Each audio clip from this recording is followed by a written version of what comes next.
So it seems we are ready to start the next lecture by Dominic, and it is a second lecture today on the topic of the Ising model. And also one great thing about the timing of this lecture is that we already have seen today what are Markov chains, and we can now build upon that knowledge. So now, Dominic, the stage is yours. Okay, nice to see you all. My name is Dominic Beck and I am studying FIHS, mathematical faculty, the same faculty as Daniel, Marek and Honza, and perhaps a lot of people here, also Matusz, which is over there. So we are from FIHS. FIHS is great, and but at FIHS I've seen a lot of people and I learned a lot of things. So partly I am thankful our guest, Miloj Zahradník, for coming, because a lot of things which I learned came from his lectures. I studied also in Vienna analytic combinatorics, and then I did a lot of other research connected with randomness as random matrices and also random sets, like random volumes of random polytopes. And during the science week 2 months ago, I was leader of some group, tutor, and the students are also here and they participated on the project connected with Ising model. So this is the model you have seen in the morning. The students showed us the definition of the model, but let me recall the basic aspects of the model once again. So okay, so this is the first page with the definitions, and okay. So I have a grid which is n by n grid, and what I do, I color each pixel by black or white, and I define an energy of this coloring. The coloring is prescribed or defined using the state x. X can be viewed either as a field in a sense of computer science, a field of numbers 0 and 1, and it's a two-dimensional field. Or another interpretation of x, the state or the configuration of the grid, is that is a function from the grid itself to the set 0, 1. The function takes inputs lambdas, the positions on the grid, and the outputs are either 0 or 1. This is the main essence of the Ising model. The grid has n cells times n cells, so it's n squared grid, and we define the boundary conditions to be periodic, which means that it's Nokia conditions. The snake comes to the right and appears on the left, and if the snake goes to the top, it appears from the bottom. So this is actually a torus topology. The boundary conditions, of course, are not important when you increase the size of a grid, but nevertheless, I can use periodic conditions since you have translational symmetry, which is really beneficial for those problems. Okay, so what is calculated here? The energy. The energy of a state is defined as follows. I consider all neighbors, and if they differ in color, I add +1 to energy. And if the color is the same, I add nothing. So I only add +1 on the boundaries of those blobs, those contours. So for example, you have lambda, and there could be some lambda prime. These are not neighbors, obviously, on the picture. But if they were neighbors, since they're different color, I would add +1 to the energy. Okay, state space is the set of all of the possible colorings, or if you want, possible functions or possible fields x, which can be here. Okay, if you have the energy, you can write it as this, sum over neighbors. I write these brackets, which are vertical brackets, which denote the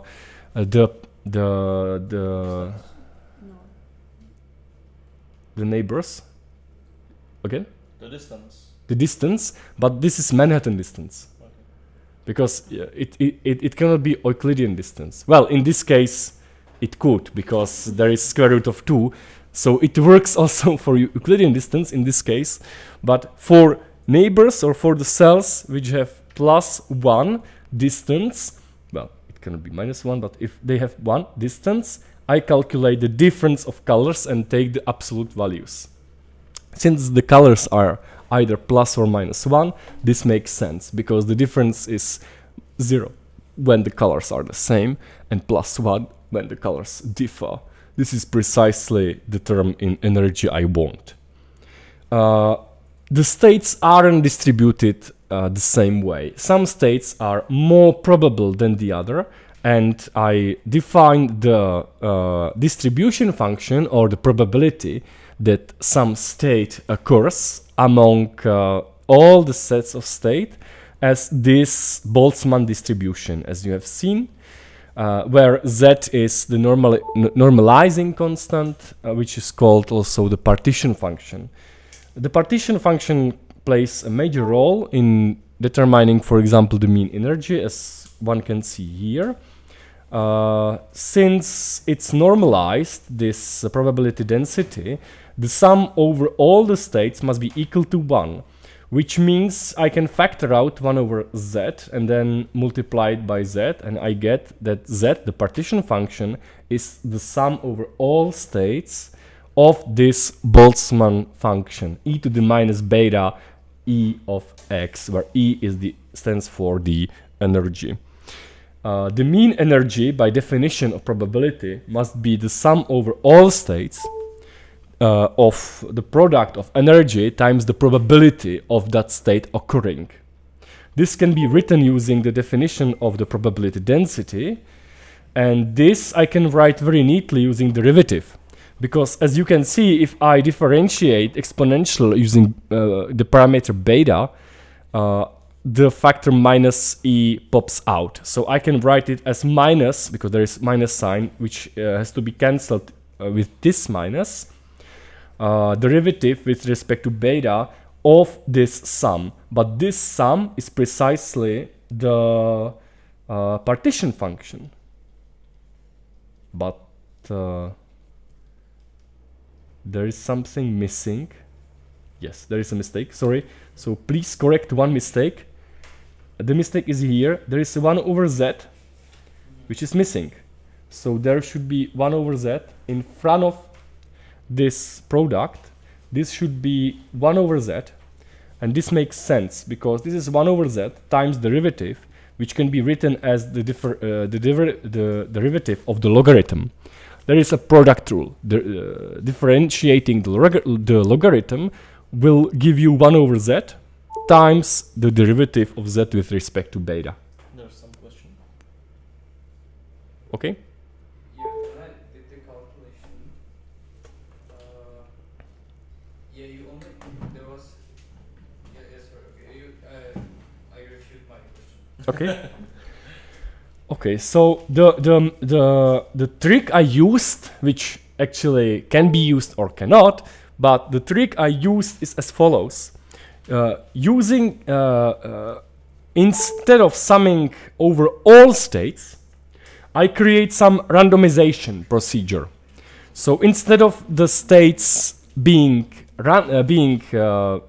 some particular states, I replace the state by a random state, a random field, which means that those colors, those pixels, their color is randomly chosen for each place or each location lambda.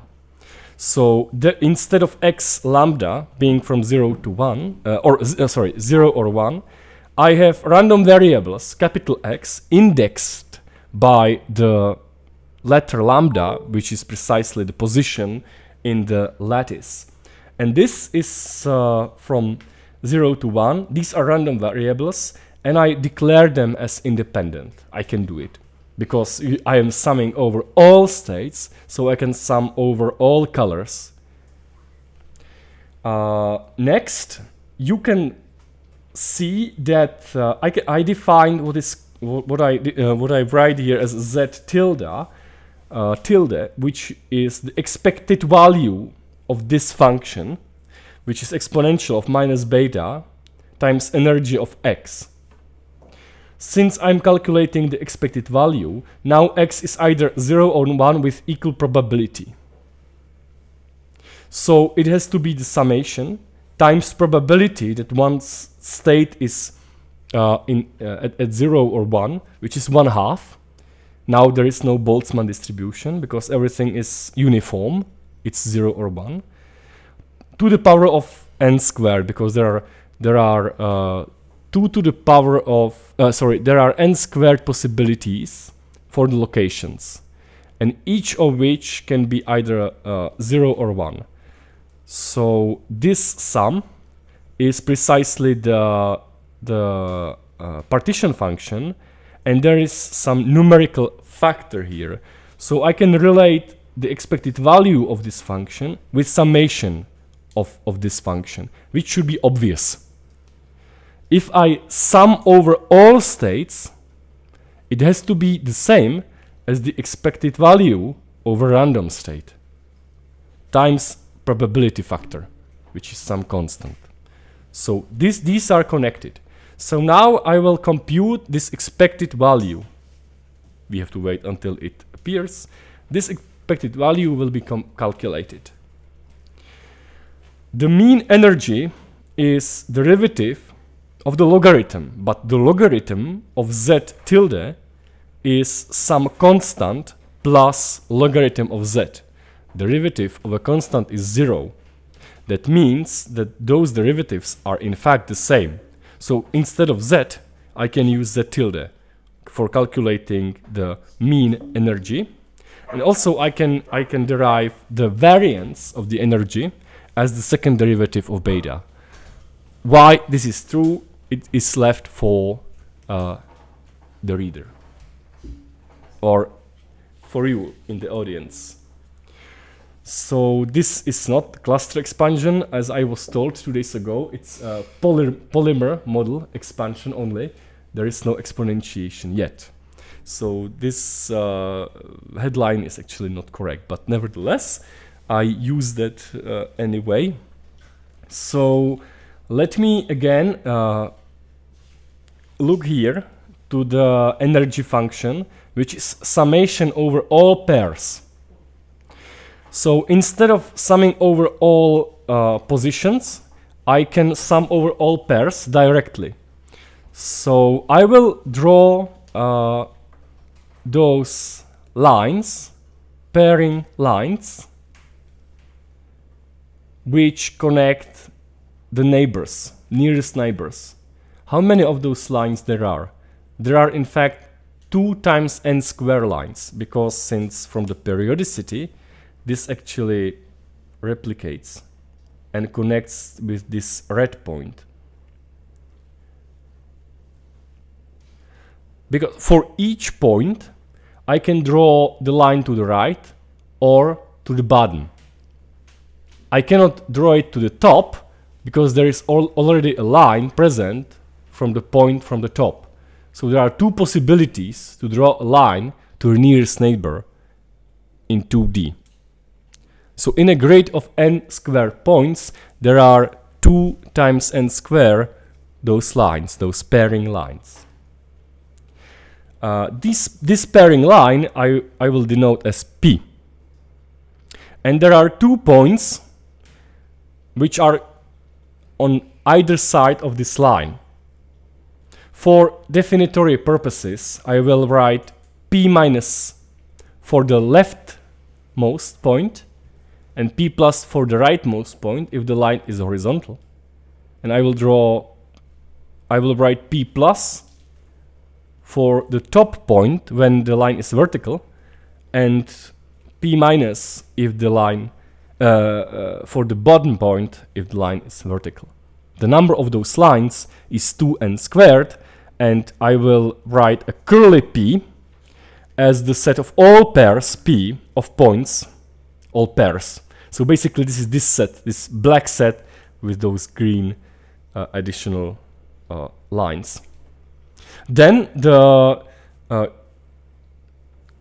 partition function, this is abuse of naming, but I will also call this partition function because up to a constant, this is partition function, which is equal to the expected value over this function must be equal to the expected value over product of pairs, and there is the difference of the values in those points, the color of those points. Remember that the energy is equal to this this sum, and since x is now random, it should be written as a capital X, and those points lambda and lambda prime are now p plus and p minus, 2 points on one end of the lines. I would like to calculate the expected value of this product. Well, I also did another thing. Since there is a summation over pairs, exponential of a summation is a product of exponentials. So I used this simple fact to write this equation down. So the trick is as follows. I am writing this exponential, which contains a random field, as the same exponential minus 1 and then plus 1. What is the advantage of this? The advantage of this is that if the colors of some pairs are the same, this is 0, because the colors of p plus and p minus are points in lambda, are the same. They cancel each other out, they subtract 0.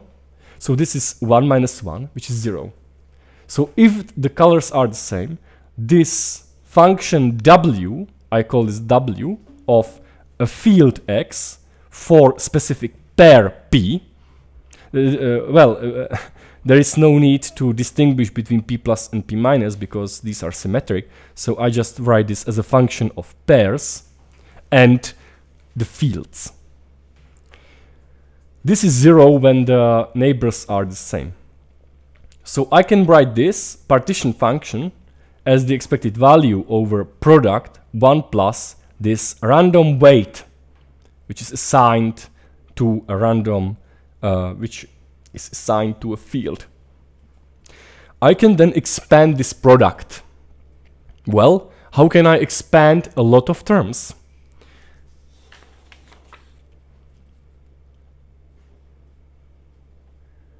If I have an expansion like this, how does it look like? First you get 1, then you get x, y, z, and then you get the mixed terms with 2 of these and then 3 of these. And that's right. Bonus points to Vasek.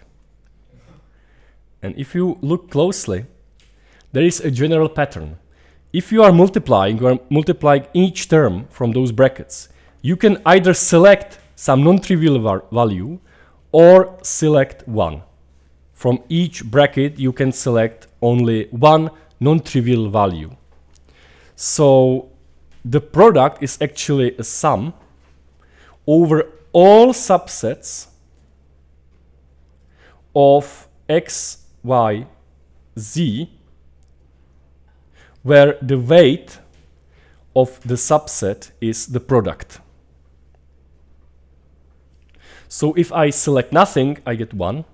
If I select x and z, I get xz term. If I select everything, I get x, y, z. And this is true also for this gargantuan product over all pairs. This can be written as the expected value over all subsets of pairs I can select. And there is the product of weights for the pairs.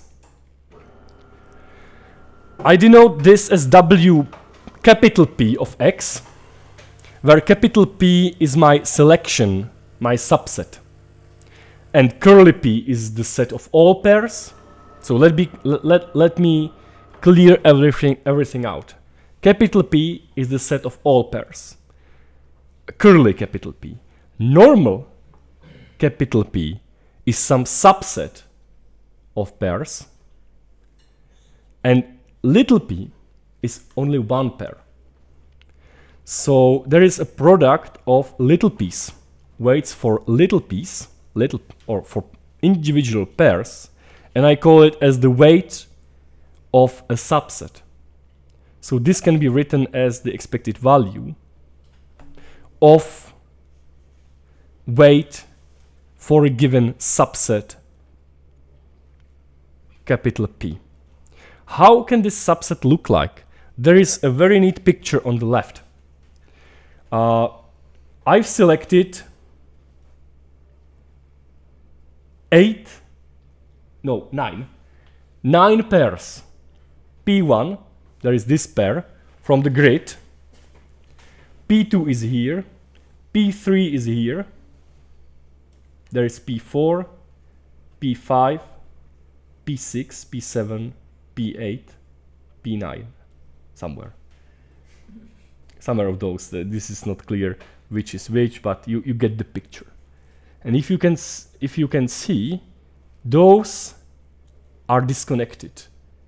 This subset always form disconnected clusters, which I call them animals. So this subset of pairs is always disconnected. The disconnected clusters or animals, I can write this as a disconnected union. So in order to emphasize they are disconnected components, I will write them as P1, and this is a square union, which means disconnected union. So those sets of pairs or subsets of pairs do not share anything. Since I am calculating those weights of random field variables only in the points, these animals are in fact independent, because I am only interested in colors in the points of the pairs, because the weight function of a single pair, which is defined top right somewhere. So this is the weight. So can you repeat the stuff with the animals, please? Okay. So this energy is sum over pairs. Okay. So the partition function is expected value of exponential of energy, which is the product of exponential over pairs. This product can be written as 1 plus w, because this you can subtract and add, basically. And product of 1 plus w, which depends only on the pair for a given field, I can expand it out and consider all the subsets of pairs, and then multiply the corresponding weights for the corresponding pairs.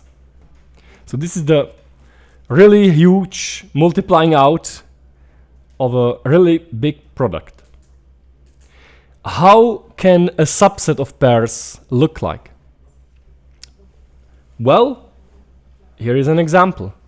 If you select pairs out of the set of all pairs, they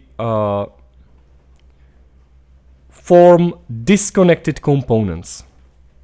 They break up into disconnected pieces. I call those pieces animals. They come in different shapes and form. And since they are disconnected, the expected value is over product of disconnected values, disconnected weights. So I can write it as a product of expected values. Expected value of a product, as you may know, for a random variables, expected value of product of two random variables is equal to the product of expected values as long those random variables are independent. And if they are independent, I can write this formula. This is a random variable. This W, capital P, is a random variable. I calculate weights for all pairs and multiply them. And since I am multiplying weights for each pair, and those are independent if they reside in different animals, I can write a product over different animals and only remember expected value for a weight of an animal. This I will denote by little w. So make this distinction. This is little w and this is capital W. So little w of capital Pj, Pj is jth animal, is the weight of an animal. Notice that this is some number and this does not depend on x anymore, because this is expected value over all possible states of x, random field. So the method how to solve this problem, or at least create some expansion, Taylor expansion, is to consider how those animals could look like, how those subsets could look like. And I create a catalog of animals, which I write a curly C for this purpose. And those are animals which are unique. They have unique shape. Of course, they can be selected in different places. But there is one condition which is necessary. You cannot select animals which overlap, because the selection... Bigger animal. Yes, it would be a bigger animal. You cannot select two animals where one selection is not independent of the other selection. So there is a catch. But I will resolve this catch later using the avoidance polynomial and then using the cluster expansion, the real one. This is the fake one. This is not the... Okay, so let me write the function again as this really huge formula where I will explain you each part of this formula in later on. So let me repeat. The partition function is the sum over all subsets and the product of weights of animals. So I create one subset which looks like this, for example. I calculate weights, I multiply them, and it gives me one factor which goes into this partition function, z tilde. Then I create another subset of pairs which are located in some other animals. I calculate the product of weights and again add it to z tilde, and so on. There are a lot of factors. And I can write it well in a better form using those sums. Believe me, this is a better way how to write it. So I will sum over the number of animals which appear in the disconnected union of my subset P, the selection of pairs. So there can be either 0 animals, nothing is selected, 2 animals somewhere, 3 animals as shown in this picture, or more animals. There could be, these animals could be of a different kind. Right? Yes, the animals could be of different kind. But since P, capital P, which is the disconnected union, or just simply union, but I emphasize that they are disconnected.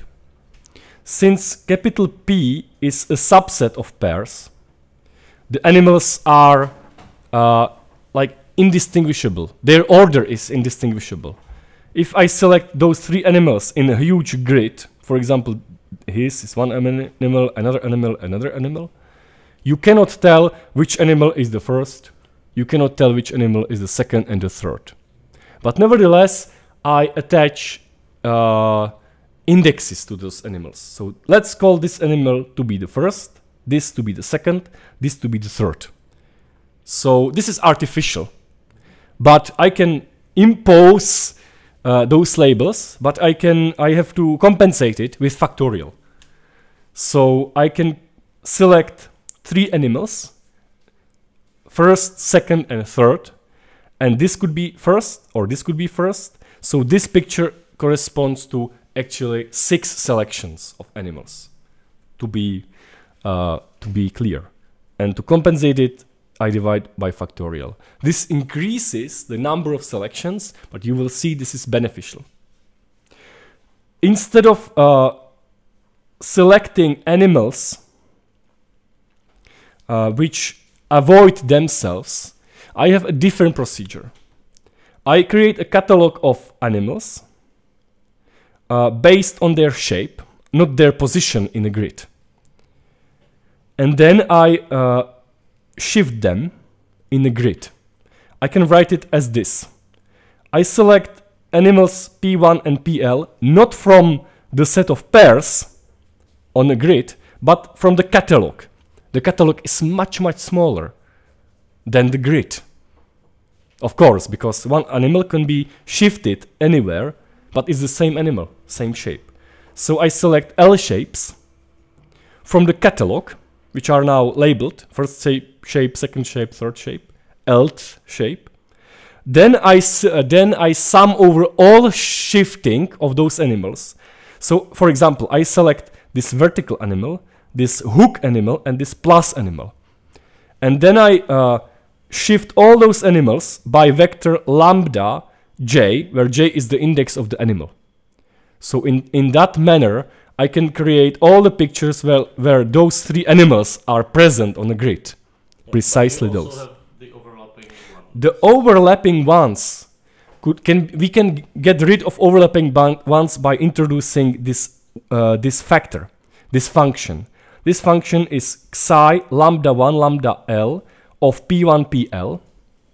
And I call this avoidance function, which is 1 if, well, this is P1 plus lambda 1, because P1 is animal from a catalog.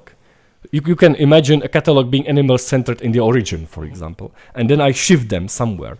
So if those animals shifted somewhere avoid, I write +1. If they don't avoid, so if they overlap somewhere, I write 0. In that case, I don't have to worry about the weights anymore. So in that manner, I can write the sum over all animals. And if you can see, the weights are independent of the location of the animal. So in fact, I can move this product of weights of the animals before, like in front of this huge sum of shiftings. And this is a huge simplification, because this is a sum. This now becomes a sum over psi. What is it? You are summing all the locations where the animals could be, and you attach 1 if those animals avoid, and 0 if the animals do not avoid. This is quite nice. Is it? Is it nice? Do you think so? Is it? I would say it is. Because you are only summing zeros and ones.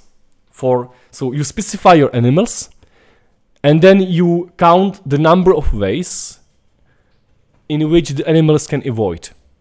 I call this as a psi function without indices. This I call the avoidance polynomial. So the avoidance polynomial is the number of ways animals P1, P2, blah blah blah, PL avoid in a grid. Then I multiply them by weights, and then I have to divide by L factorial, because I am making distinction in the order of the animals. And this is the way how I can write down the expansion. So from now on, I will explain you the 3 basic things. First, how the catalog is created. Second, how the weight is computed. And third, how the avoidance polynomial is calculated. And if you know everything from this sum, you can create the expansion. Okay, so let me first begin by the generating of the catalog. Well, the catalog obviously consists of animals of size 1, 2, 3, where the size is the number of lines, the number of pairs for me. So C1 are actually two animals, vertical or horizontal, and I can write it as 2 times vertical because it's up to symmetry. This is a symmetric factor. Those two animals must have the same weight because they are only rotated by 90 degrees. C2 are those animals, it's easy to find them, and it's 2 times this long animal and 4 times this small hook, up to symmetry. How can I generate the animals with 3 lines, 3 pairs? There is a very nice method I developed, but it's very simple. One, you take one animal, regardless of up to symmetry, so I take only this vertical animal, and the hook animal from the previous class of animals with 2 pairs, and then I attach one line somewhere to this animal.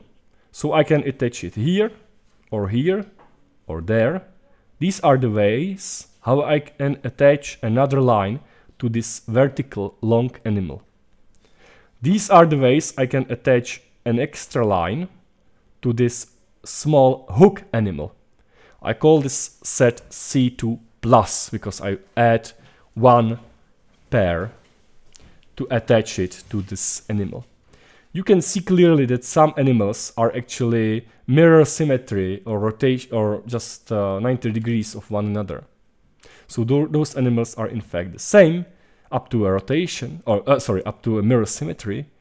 The same for those animals. So I can create this catalog with weights, and this is C3 animals with 3 lines, 3 pairs.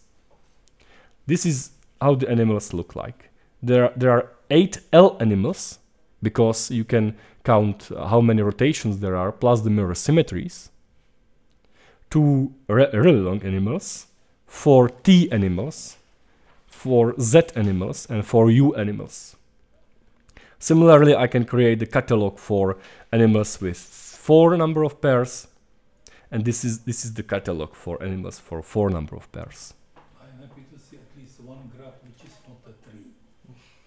This is not a tree, of course. This is not a tree, but this can happen as well, because I am counting over all graphs, and it. Okay, so. Okay. It's a box. It's a box. It's an animal in a box. Animal in a box. Okay. So let me present you how the weight can be calculated.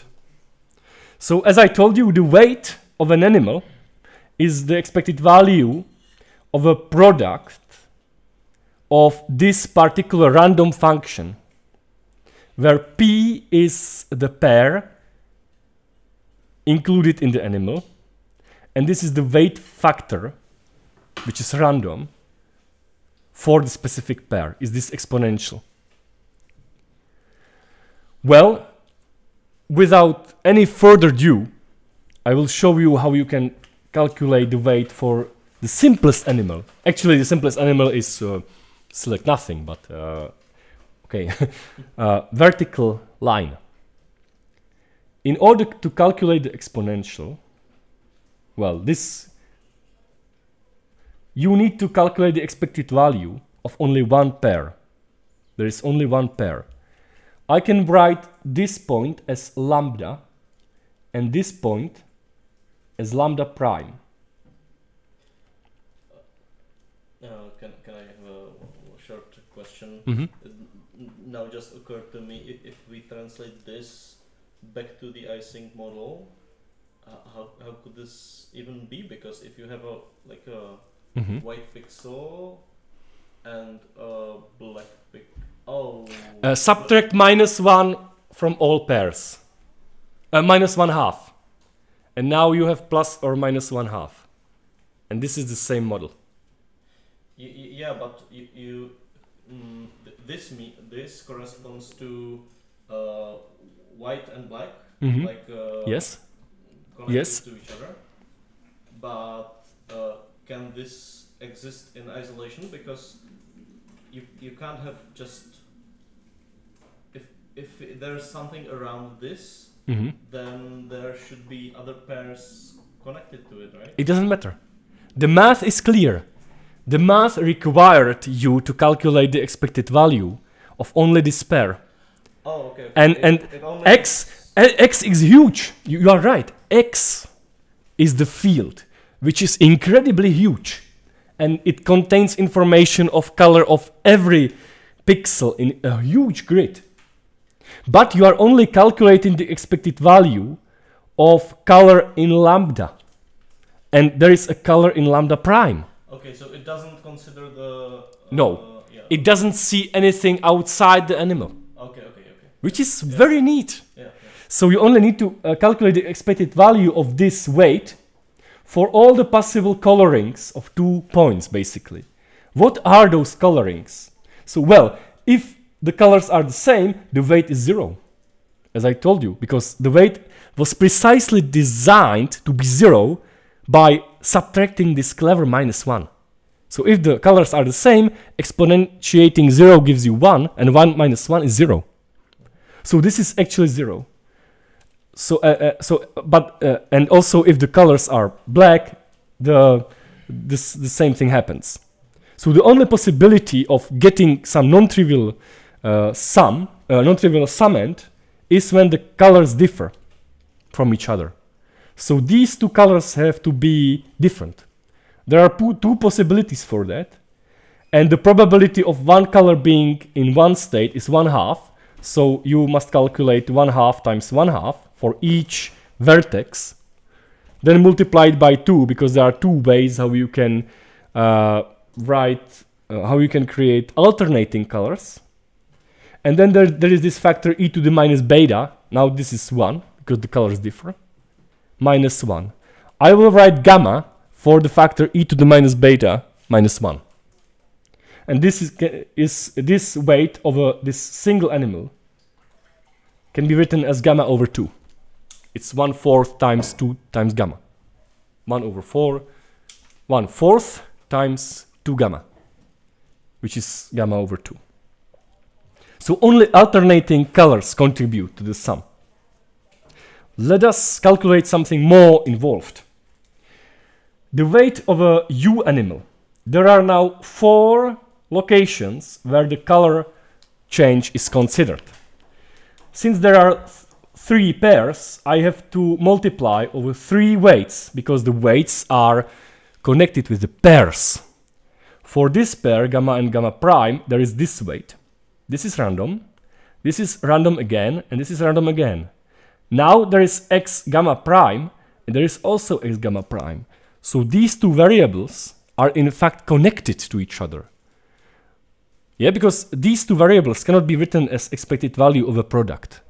You cannot write the expected value. Not independent. Yes, they are not independent because x is present here and there as well. And also x double prime is located in 2 factors, so you cannot rip it apart.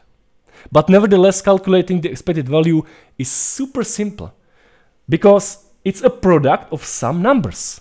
And those numbers, in order to give you some non-trivial value, they cannot be 0. When they are 0, when the colors are the same. So the only way how you can get something non-trivial is that if the colors of each pair are alternating. So these 2 must be different color, these 2 must be different color, and these 2 must be different color. So these are the only possible ways how you can color those 4 vertices in order the colors to be alternating. And well, there are obviously every time for each animal there are only 2 ways how you can create a pattern where every neighbor has alternating colors. The proof is simple. Checkerboard. Have you played chess? There is chess somewhere. You just place the animal in this checkerboard pattern. And there are only two possibilities. If you move it to the right by one step, you get another animal colored using different colors. And if you move it to the top, the colors repeat. Because you move every point to the right and to the top, and now you get the same color. So there are two possibilities for each animal to color it so the colors are alternating. So there is always the factor of 2. There is the factor of 1 over 2 to the 4th power, because there are 4 vertices. And gamma is connected with each pair. So there are 3 pairs. So it's gamma to the 3rd power. Let's take this animal. What is its weight? Now it's very easy. What is the number of pairs? There are 9 pairs. To each pair I assign gamma. So every animal will give you the factor of gamma to the power of 9. And there are 2 colorings of this animal. So there is a factor of 2. And there is factor of 1 over 2 to the power of 9, because there are 9 vertices. And each vertex can be either black or white. So there is a probability of 1 over 2 to the power of 9, you get this particular coloring among all the random colorings, black and white. So this is the factor of this animal. And in general, there is this general formula. It has to be 1 over power of 2 raised to the number of vertices times 2 times gamma to the power of edges for any animal in the catalog. So this simple formula gives you the weight for a animal. This is not the end. How many? It is 60 minutes already, but you can continue. Can I continue? Aren't you tired? Dominic, one remark.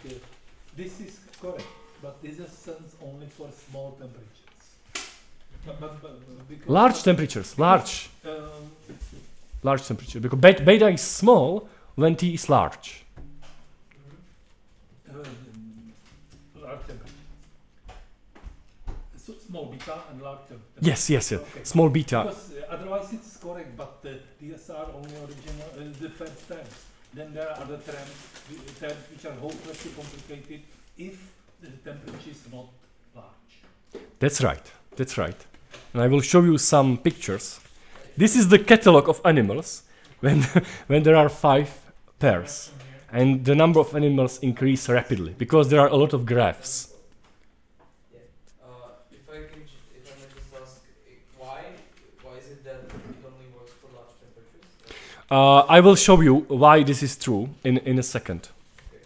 For small temperatures you have for small temperatures.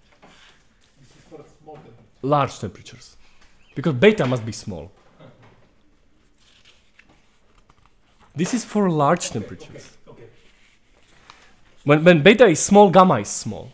Because of this Taylor expansion. Because for small temperatures you have to do something different. Then. Yes, that's right. But I don't know what to do for small temperatures. But So the remaining part of the lecture is shorter than until now. of course, yes, it is. The third part in the equation I showed you. So now you know how to calculate the weights, how to for animals from a catalog, which you also do know how to generate. And now for the avoidance polynomial.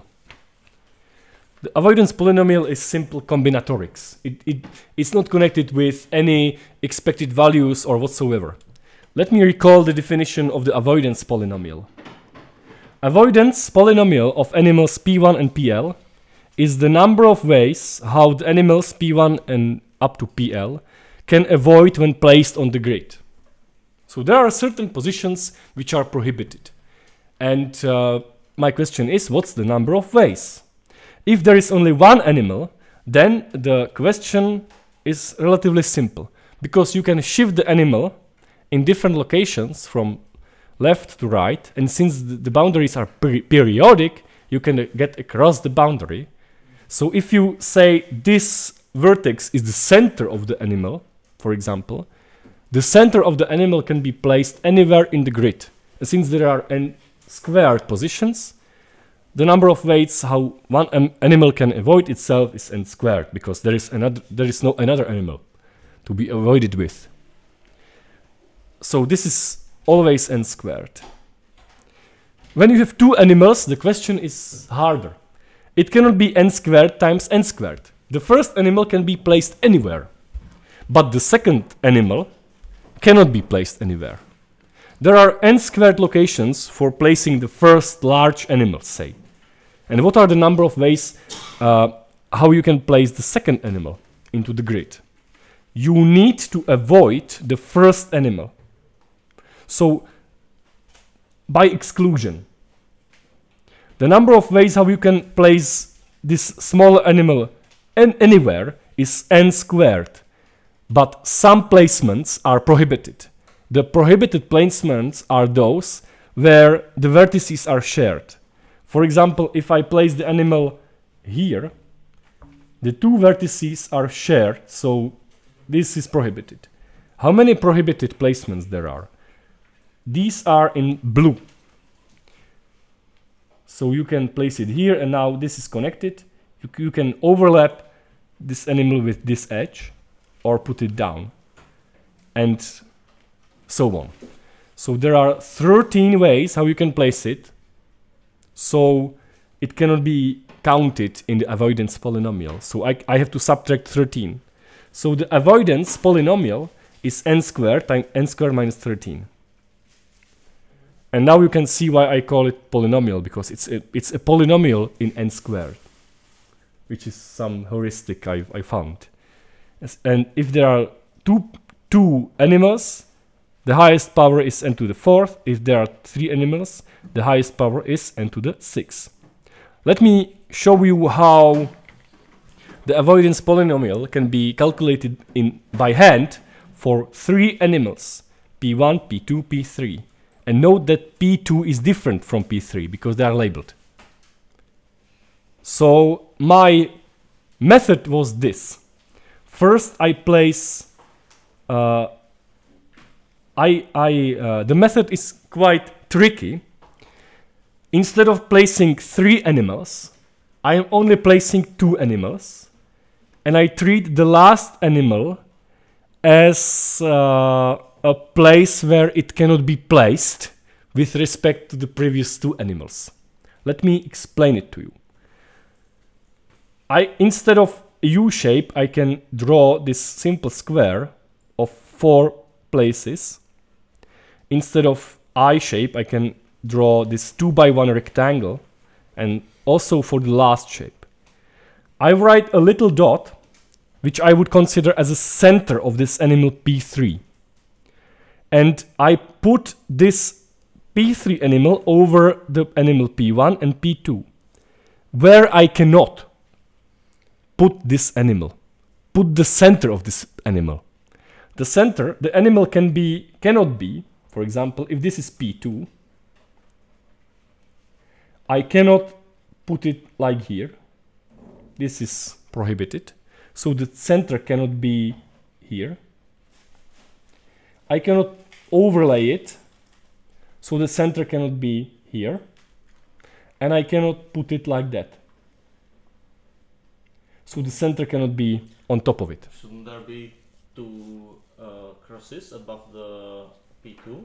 No, because I can do this. So that counts as avoiding. Yes, If they yes. touch, it's just overlapping. Yes, okay. because those colors are independent of each other. Mhm. So axes correspond to the places where the third animal cannot be placed. And now I am placing those shapes, P1 with axis and P2 with axis. So what are the number of ways I can place P1 with axis and P2 with axis? There are 2 number of ways. Either they don't share any x, or they share 1 x. If they don't share any x, how many of ways there are? Well, this is the same as 3 by 2 animal. So this is n squared for this animal. And how many ways I cannot place this animal, or I can place the second animal? n square for placing everywhere. This is 3 by 1 now, because it's animal of crosses. And you can, well, I can draw it visually. This is prohibited, and I can move it to the top a bit. Imagine this is over the first one.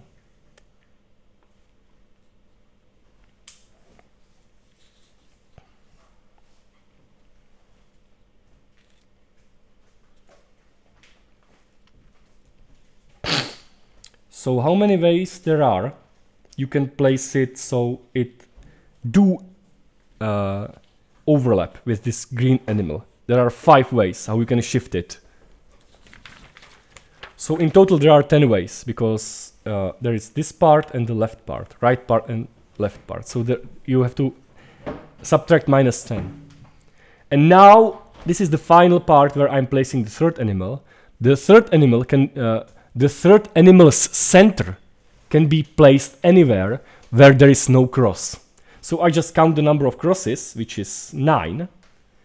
So the places where aren't any crosses is n squared minus 9. So then I multiplied all those factors and I get the number of ways how 3 animals can be placed.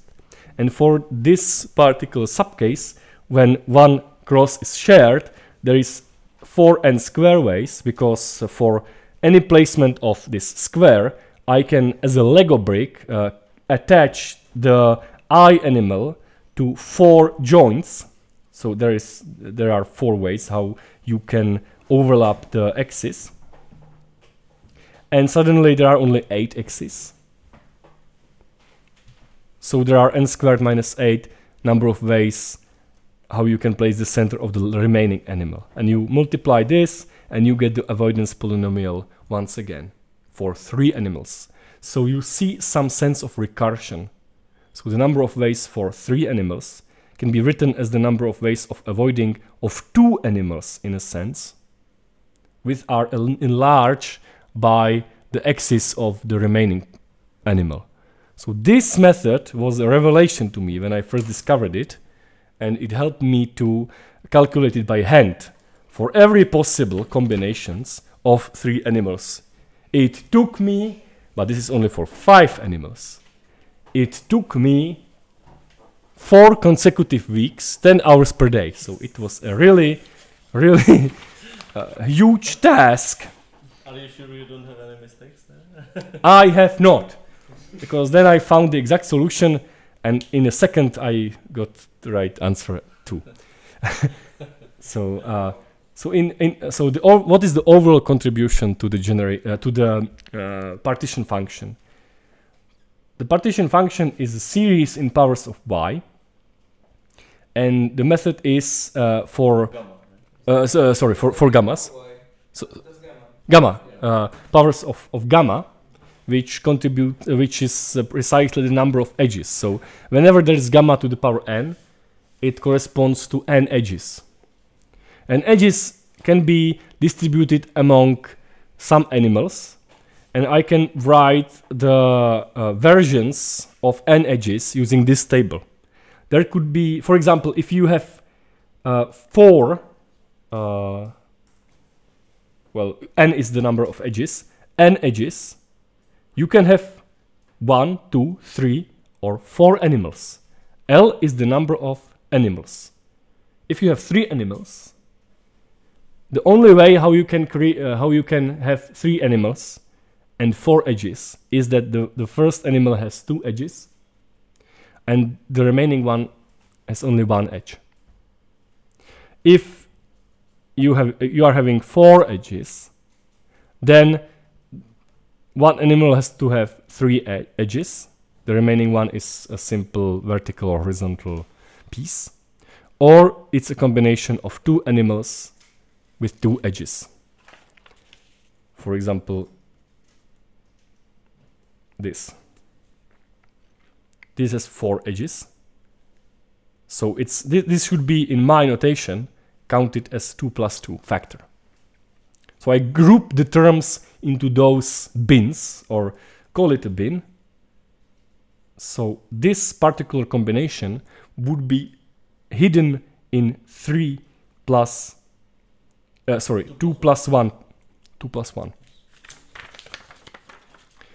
And this is the the generating function from all those combinations of factors.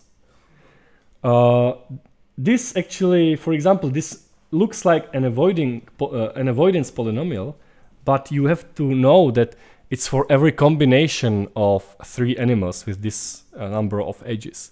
So it's a sum over avoiding polynomials. So this is the Taylor expansion in powers of gamma.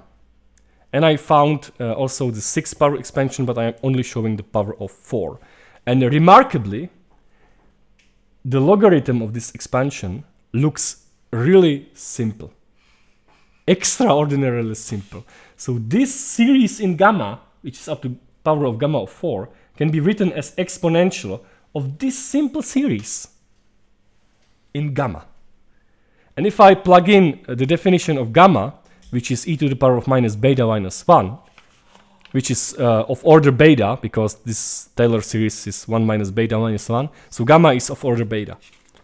Then you get the exponential in beta. If you take the logarithm and differentiate it, you get the Taylor expansion in beta. And this is my first attempt to approximate the curve you have seen in the lecture by the boys, because they showed you this this curve. I will show you the curve as well. Can I show it to you, to the audience? I will show you the curve. It's just incredible. And this is it? It makes sense in the end, like with the powers of beta, why is it important at large temperatures? Because you know, then if the temperature is smaller than the Yes. higher order Yes. terms makes sense. Yes, Like, of course. I just Yes. want to say wow. Like, this For- is- It looks like high temperatures are complicated because of the chaotic nature, and low temperatures are simple because you only have small patches of dots. But the other, but this expansion gives me the way how to calculate it yeah, For small beta, so large. for large temperatures. Because it wouldn't converge if the. Yes, beta was large. that's right. That's right. On the other hand, it's intuitive that if the temperatures are large, then the arrangements of particles and things like that become more random. So it's Yes, but it's very hard in a random setting to calculate energy because everything is connected to everything else, almost. Because the most random state is checkerboard pattern. Well, actually, it's not because it's some well. Okay, so Calculate of one half. one half white and one half black, Yeah. similar like checkerboard. So they differ a lot. So the pairs, if you connect pairs of blacks and whites, they stretch from everywhere to everywhere. So they are very dense. So you cannot separate them apart. But using this animal technique, now you can see, since the randomization technique, I am separating the axis into the variables are independent, random variables. So this was the method. Only one general remark. This method can be extended for very small beta, very large temperatures. This can be generalized almost to any usual model. So the conclusion is that at the high temperature there are no phase transitions because this is Yes. all this is well controlled. Yes, because you get some analytic function, because in a vicinity of 0 for the parameter beta, you get some analytic function in beta. Analytic means expressible in a Taylor expansion and having a non-zero radius of convergence, because otherwise it's 0, it's not interesting. Well, So if you put the images, we have something like 2 minutes. 2 minutes. Okay. I also have the way how I can get the logarithm in 1 minute. I discovered that the logarithm you can get by this trick, and the trick is as follows. There is a polynomial, and you can see that the exponential doesn't include any higher powers of n, only n squared. There are a lot of powers of n, because you can multiply n squared by 2n squared, for example, or n squared by n squared, or n squared by n to the power of 6. And if you just cancel everything and remember the last number in those polynomials, for example, minus 1563, like this, you get the expansion of the logarithm. So I only need from the avoidance polynomial the constant term. So if I know the constant term in the avoidance polynomial, I can create the expansion of the logarithm. Magic. So all the other terms cancelled out? Or Yes, all the other terms cancelled out. Because if you exponentiate this nonsense, all the other terms yeah. will cancel out. Yeah.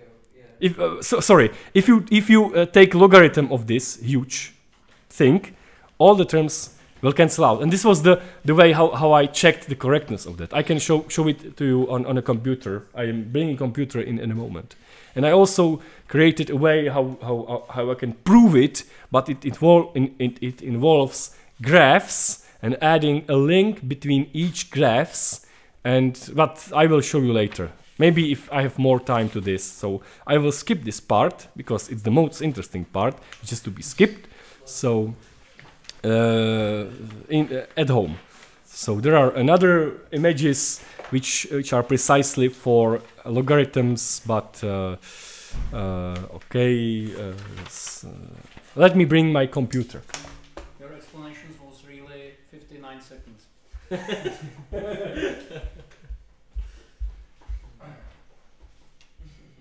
It was more like, oh, look, terms cancel out.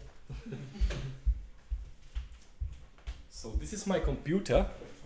Oh yeah, show the upload. Okay. You can possibly open it to the full extent. No, it's Mac. They can't do that. I can hold it if you want. Oh yeah. Perfect. Oh yeah. Mm-hmm. I can hold Put it. it horizontally. Okay, I think I can open it like this way. And Adjust the angle. yeah, this is great. This is great.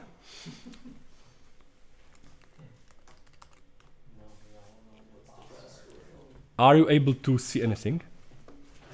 Barely. Yeah, but Okay, so this is great, but well, Daniel, hold it. Yeah, I will hold it. Okay, so let me increase the brightness. incredible. Great. Maybe decrease it a The bit. sun is Sun is bright. Okay. Yeah. Yes, this is good. the sun's Hold it this way for 2 minutes or so. So first thing I would like to show you is the huge cancellation, which I really love. So let's open my favorite software, which is called Mathematica.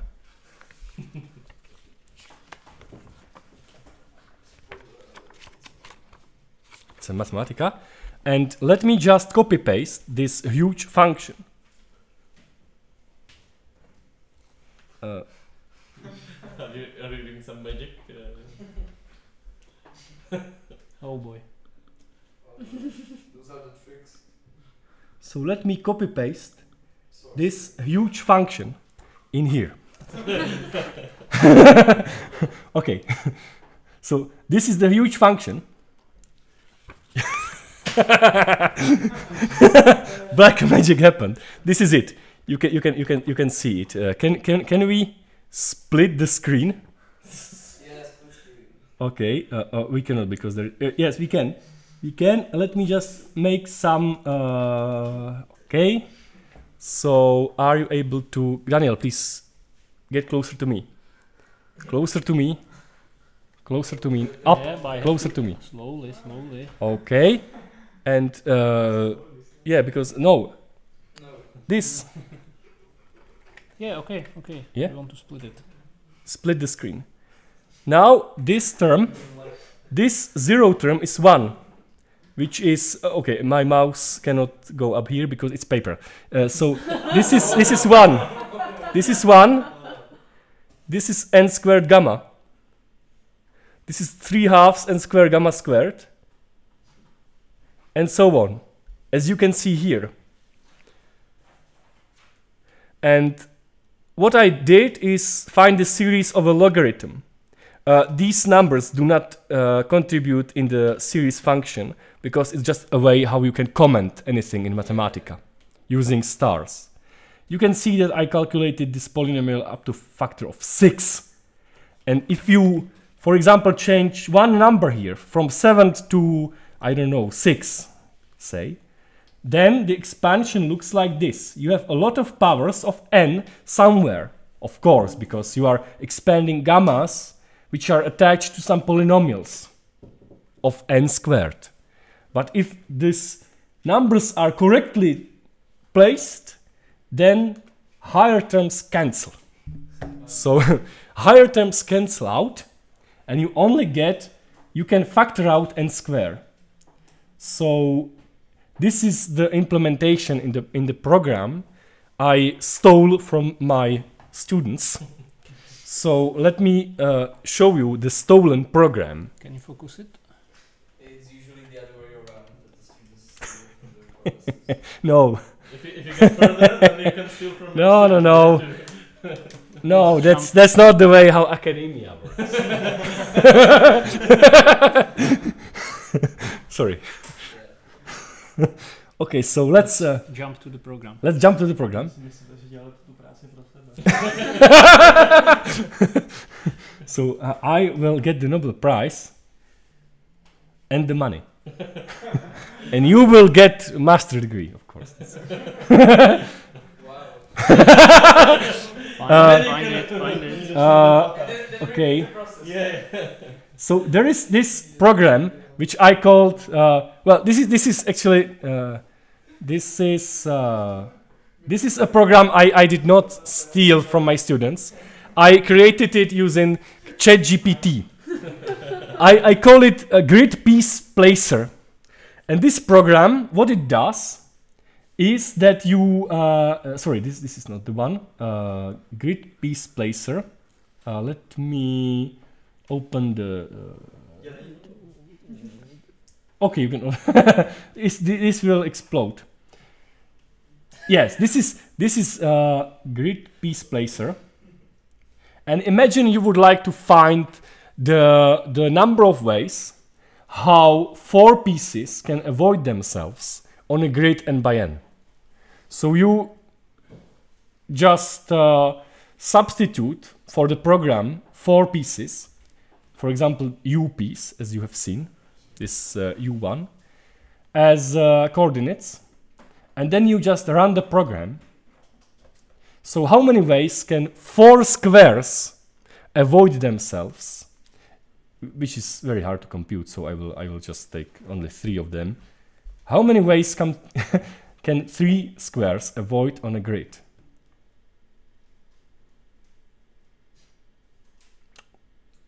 Hold it on the right side. how big Hold it is on the the right grid? side.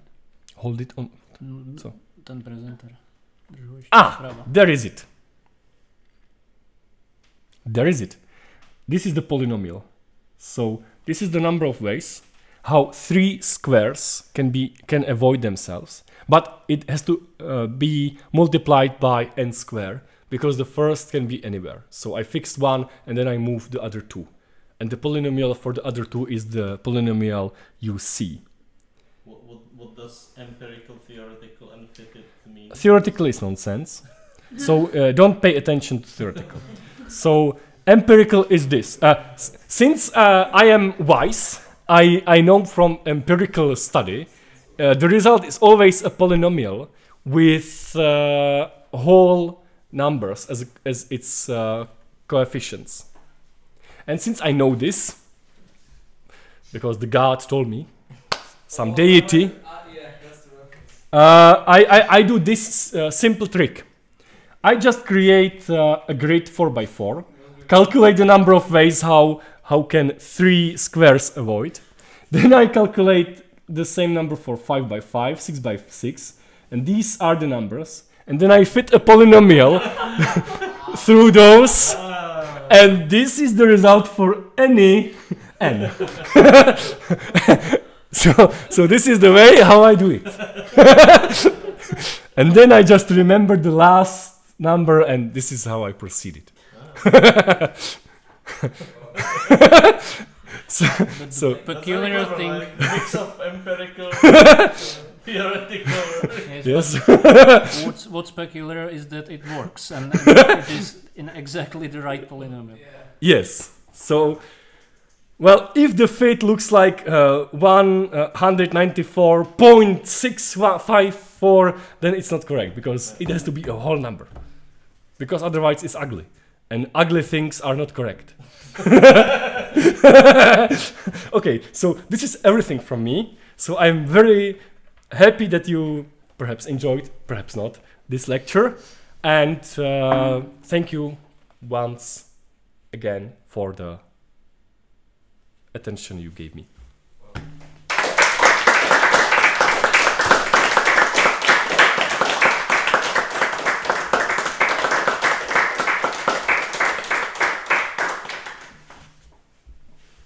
So for now, there is maybe 5 minutes time possible for questions. Then 5 minutes, only 5 minutes break, Mm-hmm. and then we can continue. Mm-hmm. And where's gonna be the next lecture? Upstairs.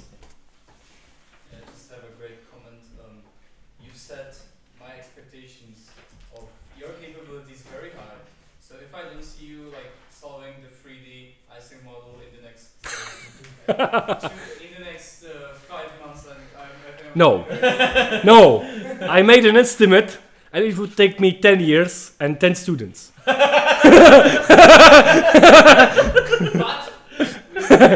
But you are 3 students. Yeah, I need more. Just It's still in Czech sound because we'll have $1 billion. Who doesn't want it? No, I am having the You are having the master degree.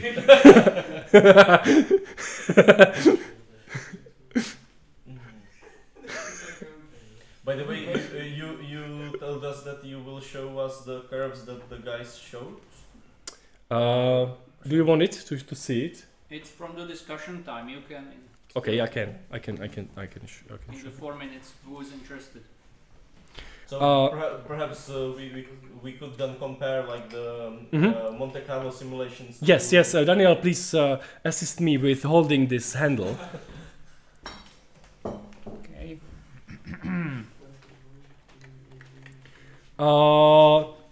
This is the program. Nefunguje to takhle. Dobře. The whole one, the whole screen, please. Whole screen and perpendicular. Snažím se. Tak. Okay, great. You are great. You are great. It's energie na teplotě. Yes. And I made some changes. So now this is the old program, this is the new program, and the boys made also some changes. So now the old program is not working anymore, so it's not relevant. That's why it needs version control. So energie na teplotě, how does it work? It uses Monte Carlo, MCMC, Metropolis Hastings algorithm to create a lot of grids, and then it creates the statistics from it. So let me run the simulation for, these are the temperatures I select. Let me run it.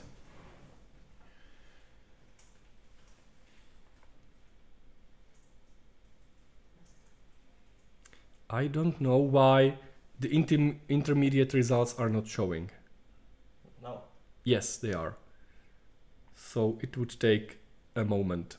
So in this moment, there is some time to make a coffee, and then we will discuss the remaining part. Do you agree, Daniel? This is okay? To split this? This is gonna take more than 5 minutes. Yeah, we can split No, it. no.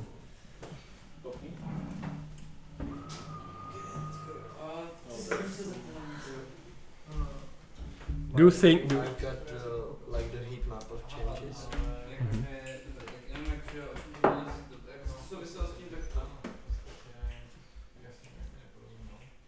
this is. Yeah, the changes are only on the boundaries. Yeah, of course. This is great.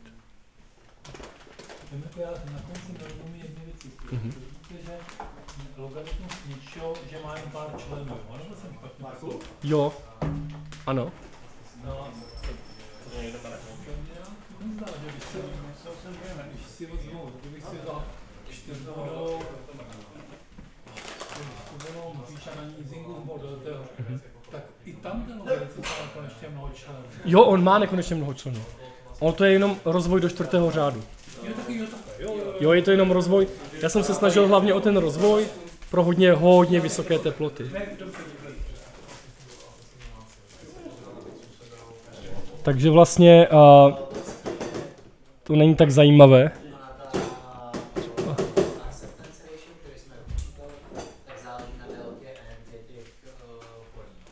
Jo, dáte si kávu?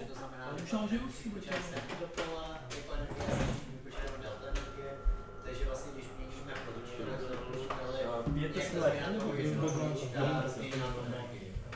Cukr si možná dáme si dám. Máme cukr?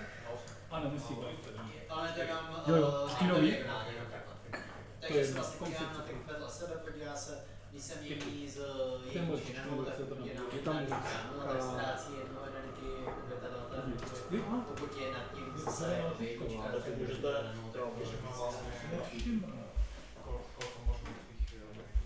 buď to může to být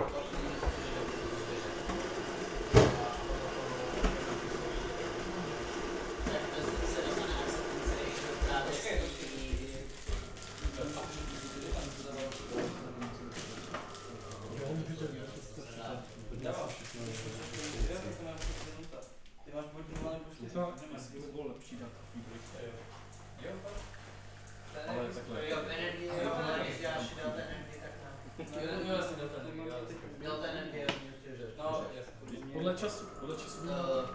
Nechceš posouvat všechno. No dobrý, a ty vlastně máš Jo, kdyby teda měl být jako 6, a my 6 9. delta energie tam No, to jde. A vlastně teďka, když acceptance ratio bude třeba 70,7, tak my dáme šanci vlastně 70%, že tu změnu a Při další přednášku bych tady pořád vytvářela.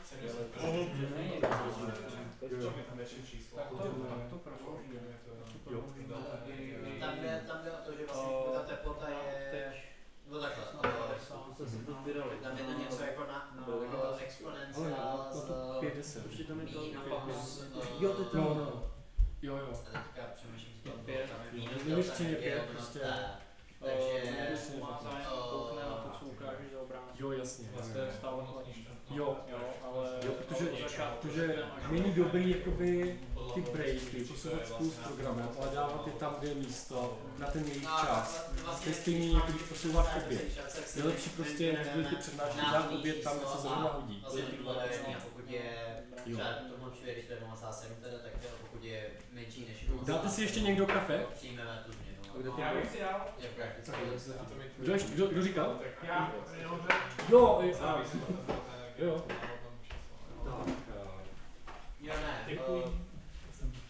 Ty to acceptance ratio vypočítáš s býval moc. Tak, Dominiku, nekixl ti ten čas? No, možná. Možná to nedá. Ne, nekixl. Funguje dál? Jede. Jo, už je na 1,9. Dobrý. To je... Kolik z čeho? Vlastně samplů, je to od 0 do 5. Jo.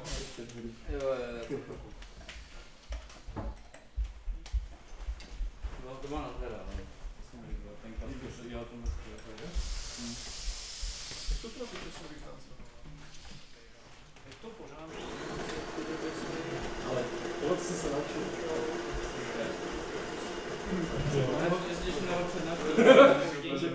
Proto jsem to ukázat to, ale on by to pak říct, že to 7 první testy. Ale budeme pokračovat. Jo, jasně.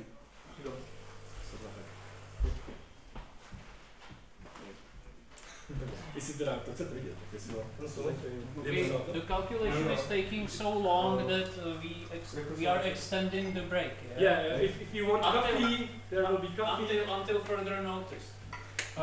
Honzo, chceš s plekem? Ne, jenom černou. Dobře. Já se dám určitě s líkem, ale... Já bych si tak taky dal, ale mě to blbý, jenom se budu koukat a udělám se ho sám klidně. Jo, takže kafe se dělá takhle. To ukážu. Chcete černý nebo smutný? Tak, jo. A jenom vám to máš mi to tu. A to je všechno. To je ta voda, tak je kartu. Já jsem vysvětlil, že dá to být vzdále.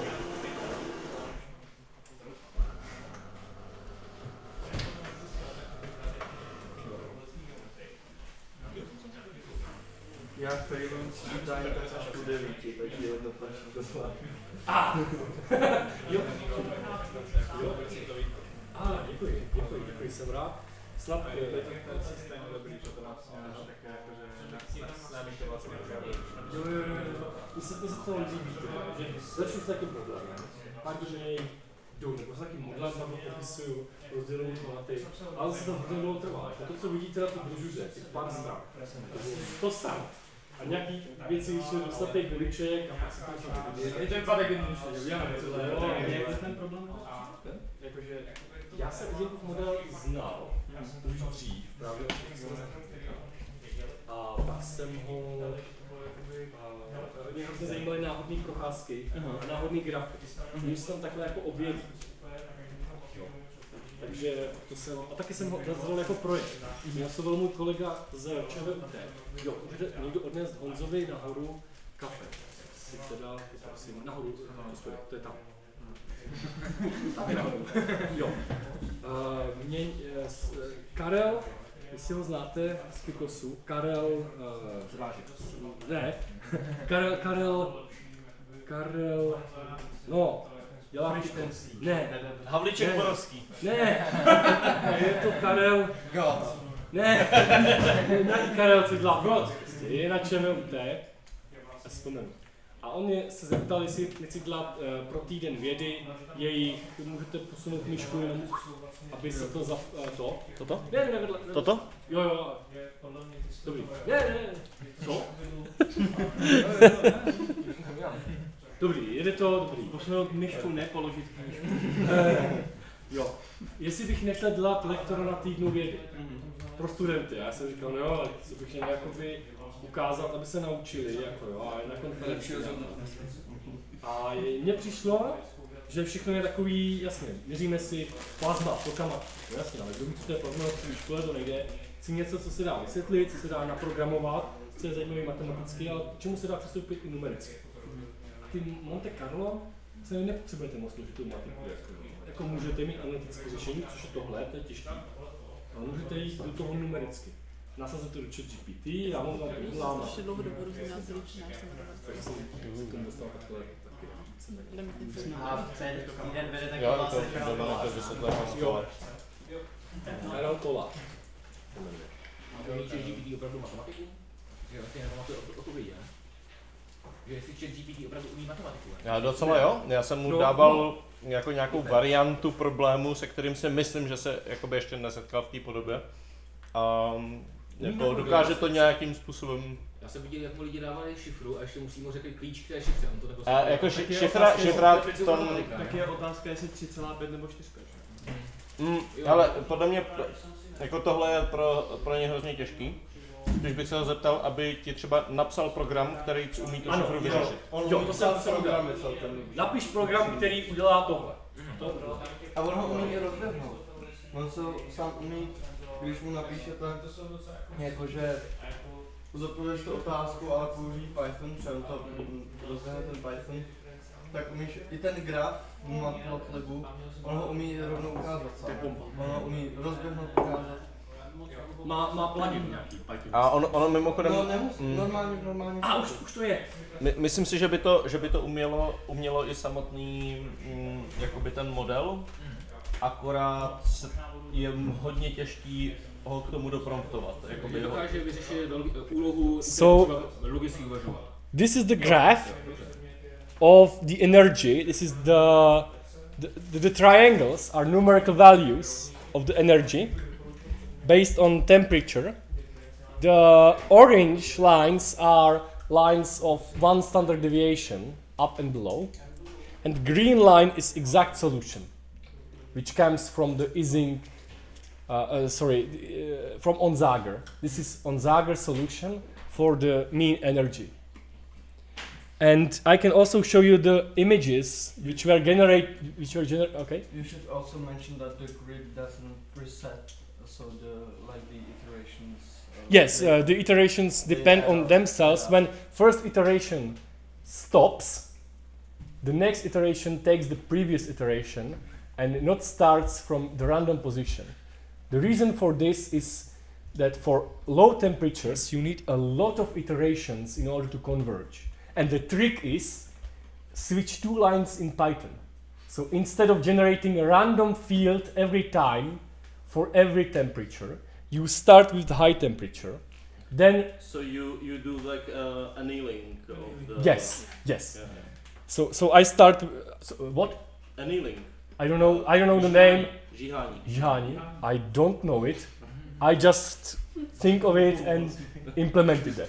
So Jihani is the process Jihani. where you take, for example, high temperature Uh-huh. steel and you put it Uh-huh. into water and it Ah. cools down and, Yes. Yes. the crystal structure settles. So this was the technique we done and I have done, and effectively it increases the number of iterations for the low temperature because you are using the previously generated grid. And Já ti o tom, že když se pohybujete v složité krajině, s mnoha kopci a mnoha dolinama, tak pokud hledáte minimum, tak nejdřív musíte skákat velkoryse, když máte celkový přehled a potom teprve můžete koukat blízko a si snížit teplotu. Jo. That's usually also what the machine learning models, when they are training, do, because the Interesting. landscape is very very many dimensions. Uh-huh. So usually they start with like large steps and then gradually takes smaller and smaller steps to get to some state where it minimizes the function in hugely dimensional space. It's interesting that I came up with a solution on my own, so I think You discovered. I rediscovered what was already known 50 years, but at least I can be happy about that. I will show you also the pictures which were generated during the last 10 minutes. These are the grids which came out of this simulation. Let me open them all at once.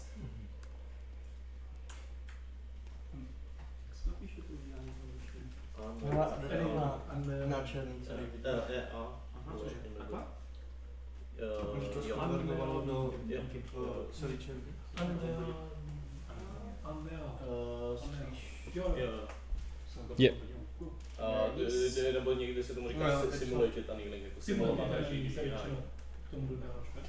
What grid size is this? It's 64, right? No. Yeah, 64. Yeah, that's what I was gonna ask. Cause This is 64. So this is the large temperature grid, smaller than and then I decrease the temperature and I use Monte Carlo, and the blobs are going larger and larger until there is only one color present and small chunks in a sea of one color. And for 0 temperature there is only black or white because it's symmetrical. Yeah. But there is this spontaneous symmetric breaking at some temperature. Sorry, I stole your. I just love the term. There is this nice book I found on. Well, actually, there is a very nice story. I was having a lunch at Troja, and a friend came to me, Filip Novotny, and he told me, "Hey, I'm not going to attend your seminar because I will be in Iran." Okay, it's your choice. Okay, I'm not.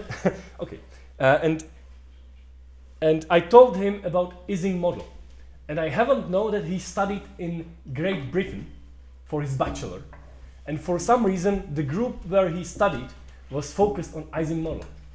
So he recommended me this book, which maybe you know, maybe you don't know, because I haven't known this book.